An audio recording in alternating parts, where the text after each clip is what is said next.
দর্শক আসসালামু আলাইকুম। দর্শক, আজ থেকে প্রায় ২৫ বছর আগের অরণ্য শোভিত ঢাকা আজ ছেয়ে গেছে সুউচ্চ অট্টালিকায়। দেশের বিভিন্ন প্রান্ত থেকে জীবন ও জীবিকার তাগিদে ছুটে আসা মানুষ এবং ক্রমবর্ধমান ব্যবসা বাণিজ্যের চাপে ঢাকায় প্রতিনিয়ত গড়ে উঠেছে উঁচু দালানের সারি। প্রায় সারা বছর ধরে শহরে চলতে থাকে নির্মাণ কাজ, কিন্তু সঠিক নিয়ম মেনে এইসব উঁচু ভবনের নির্মাণ কাজ না করলে ঘটে যেতে পারে ভয়ানক বিপদ। উঁচু দালান নির্মাণের জন্য বাংলাদেশ ন্যাশনাল বিল্ডিং কোড এর সুনির্দিষ্ট নিয়মাবলী রয়েছে। এক্ষেত্রে ফারের হিসেব মেনে চলা বাধ্যতামূলক।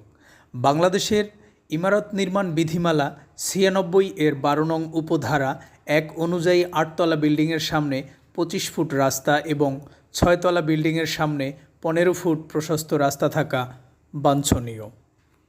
তবে ৮ নং বিধির ৫ উপবিধিতে আরও বলা হয়েছে, নিকটবর্তী সড়কের কেন্দ্র থেকে ৪.৫ মিটার এবং সড়কের ইটের সীমানা থেকে ১.৫ মিটার দূরে দালান নির্মাণ করতে হবে।